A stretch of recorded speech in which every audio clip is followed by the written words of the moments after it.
I give the call to the member for Flinders.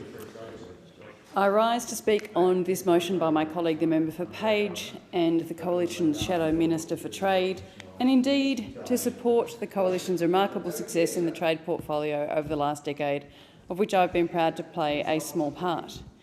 It is worth remembering where we stood in global trade terms when the last Coalition government came to power in September 2013. On election night, Prime Minister Tony Abbott declared Australia open for business, and he backed it up with the most aggressive and ambitious trade agenda of any Australian government. The Prime Minister set the mighty task of completing 3 free trade agreements within a year: the free trade agreement with South Korea, a free trade agreement with Japan, and a free trade agreement with China. He gave that mandate and torturous timeline, I might say, to my friend and then boss, the Honourable Andrew Robb AO, former member for Goldstein. I had the privilege of being Andrew's Chief of Staff and serving with him in the trade portfolio throughout his tenure. Those first 3 free trade agreements were concluded within 14 months, but the first agreement of the trifecta with Korea was completed quite quickly. Why? Because it had sat, largely completed and yet unsigned, because an election was coming and the Australian Labor Party was not allowed by its union masters to ink the deal, despite 5 years of negotiating effort, almost entirely conducted under the former Labor government, going to waste.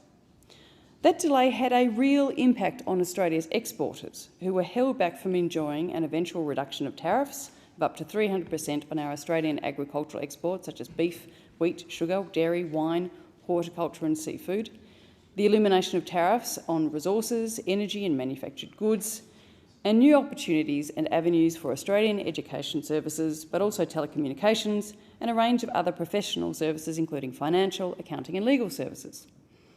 Australia's union movement has always had a bizarre allergy to investor-state dispute agreements, and as we have seen so well here as in other domains, the union movement is the tail that continues to wag the ALP dog. ISDS clauses provide a level of certainty and confidence for Australian businesses investing overseas. Equally, Australia is a highly attractive place for foreign investment, underpinned by our robust legal system and general protections for investors, both under contractual and consumer laws. But we understand that not all governments and not all countries, and indeed not all subnational governments, act as we do. Nor do we always share the same legal systems and practices, nor necessarily the same political and institutional cultures. ISDS clauses provide safeguards for investors against arbitrary government actions, such as expropriating of property or property rights, discrimination and the denial of justice. Australia has negotiated ISDS clauses for over 30 years, firstly in investment treaties and more recently in free trade agreements. There are ISDS provisions in our FTAs with China, South Korea, Chile, Singapore, Thailand, ASEAN, Peru, Hong Kong, Indonesia, and indeed in the CPTPP. Australia has ISDS provisions in 15 investment treaties with Argentina, China, the Czech Republic, Egypt, Hungary, Laos, Lithuania, Pakistan, Papua New Guinea, Philippines, Poland, Romania, Sri Lanka, Turkey and Uruguay.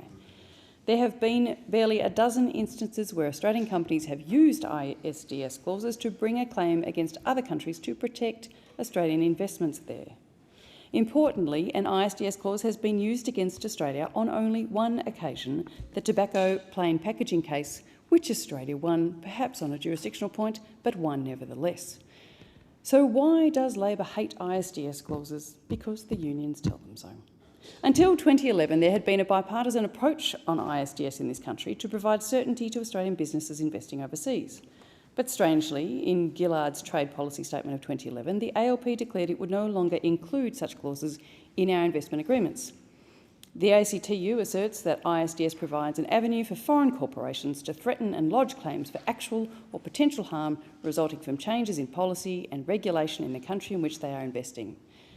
This reminds me of the ACTU's vast nationwide scare campaign against the Chinese-Australia Free Trade Agreement in late 2015, on the basis that it would cause the loss of thousands of Australian jobs in favour of imported Chinese labour. The sky didn't fall in then, and nor has it fallen in as a result of any ISDS clause. It is no surprise that the Coalition wears the crown for achievements in trade. Under coalition steerage, the share of trade covered by FTAs shot up from 25% at the start of the last coalition government to over 70% by the time the coalition lost government, and almost 80% if you include India and the UK. I thank the member for Flinders.